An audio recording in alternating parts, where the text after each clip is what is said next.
There's not a practice pose at all. Non-automatic qualifiers, the Danes, but they're here in this final. 3 out of the 4 are the same, just their final leg run had changed. Bomber is in instead of Karstof. And Ecuador go in lane 2. Qualified as a non-automatic qualifying squad. 5th best in qualifying, though, despite that, with a national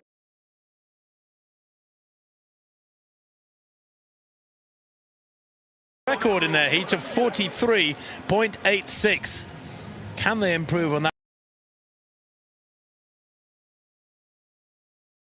today? That would be very special indeed. So we've seen the dangers associated with running in cool conditions for sprinters. A lot of athletes over the years have poo-pooed and maybe even made derogatory remarks about the sprinters and their delicacy, but you know, these are Formula 1 racing cars of the very highest order with enormous speed, and Jenny, in cool conditions, that is the worst possible thing for a sprinter, really. It is, but as you said, Tim, you know, everyone's in the same conditions, and I think it's really good to see the likes of Daphne Schippers there, just making sure she keeps the tights on. You know, they practice in tights. I've run very fast in tights, so it makes no difference, really. Vissa as well, she's the hurdle specialist. If people listening here weren't tuning in yesterday, you can see that they're just doing their marking their run-up. So basically what they do is they gauge the speed of the incoming runner. They put a mark down, and that's a visual cue, and they see their athlete come to the visual cue, and then that's the last time they'll actually look at that runner. They'll know how much kind of pace to judge themselves, how many strides it should take in theory to come into them, and yeah, non-visual changes in this one.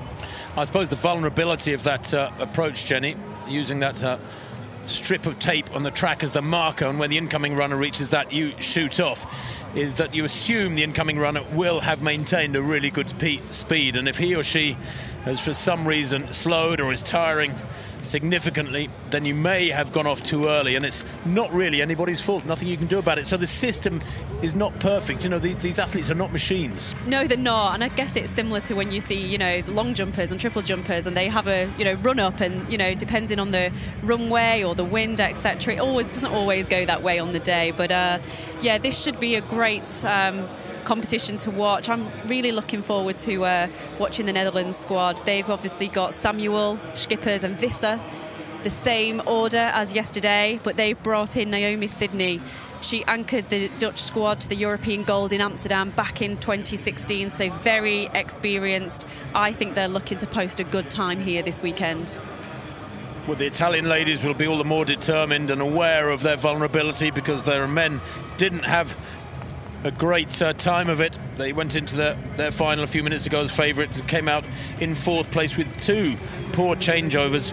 Their second change and then their final change were very poor indeed.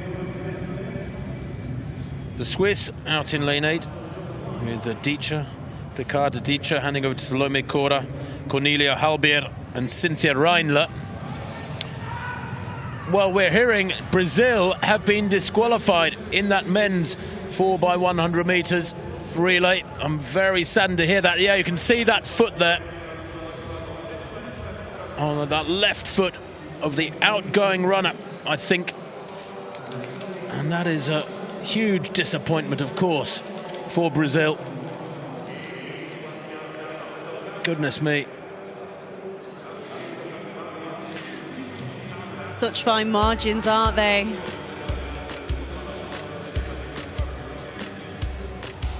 Well, they are. There's that adjusted result from the men's sprint relay. Only 4 teams completing it. Brazil and Ghana disqualified. Oh dear.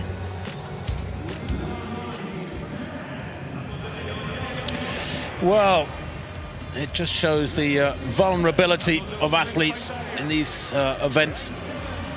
Is extreme at the best of times, but in these conditions perhaps ramped up a little bit more. Japan go in 9, Switzerland 8, France 7, Italy in 6. The Poles, the host nation, go in lane 5, 3rd fastest in qualifying. The Netherlands go in 4 with that really strong squad. Watch Schippers on the second leg down the back straight.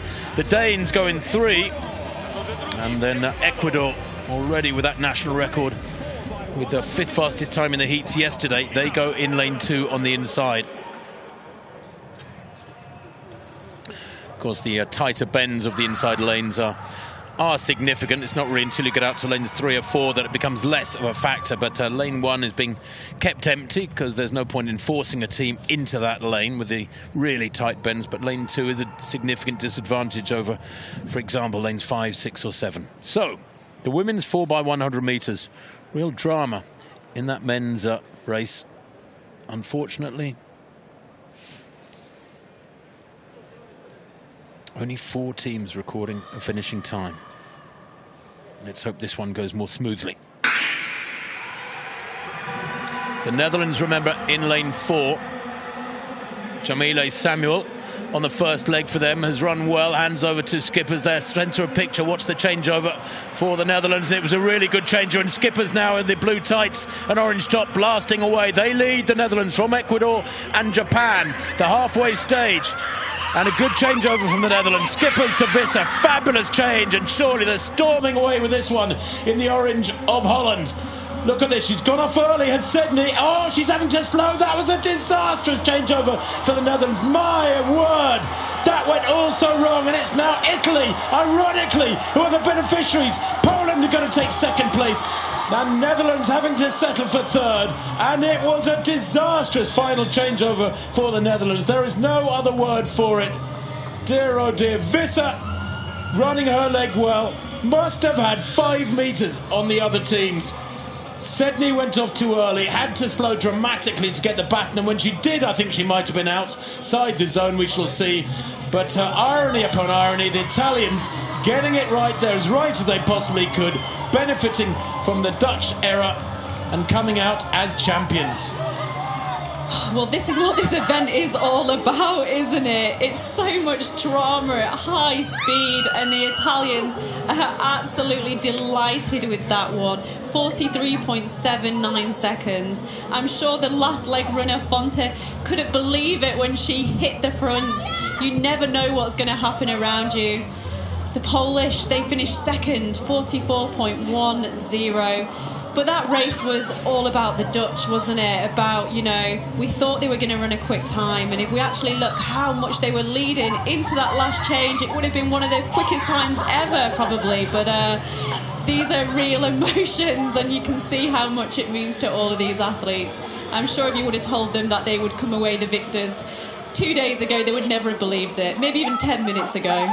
Well, we've been told that the Netherlands on our computers at the moment, while they sit in 3rd place, their final change is being looked at. How frustrated must they be, because the lead-off leg from Jamile Samuel was fabulous. Her change to Skippers was brilliant. Skippers ran a great leg. Her change to Visser was perfect as well, and then it all came unstuck.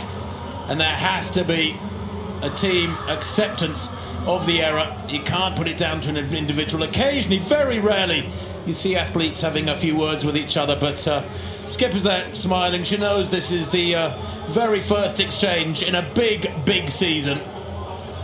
Now watch this, the Dutch there. Now, Naomi Sedney just went off too early. She changes. Oh, does she get that baton? I think if the judges are kind, they will say yes, she got it right on the line. Well, here we go again.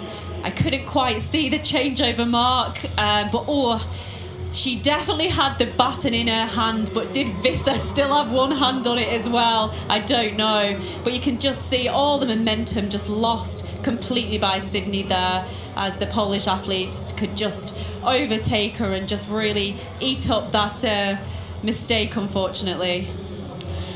Well, the Poles and the Netherlands and the Dutch have been given the same time at the moment, 44.10. It's down to thousandths of a second, 5 1,000ths of a second separating the Poles and the Dutch in 2nd and 3rd. The Italians, with that final leg runner, Vittoria Fontana, coming in on fresh legs. They were only 6th fastest in qualifying, but at the moment they are the winners, 43.79. And the Dutch quartet, well, they do make it onto the rostrum with that 3rd place as things stand. Japan were 4th, Ecuador 5th, Switzerland 6th, and Denmark 7th. The French failing to finish, unfortunately, from lane 7.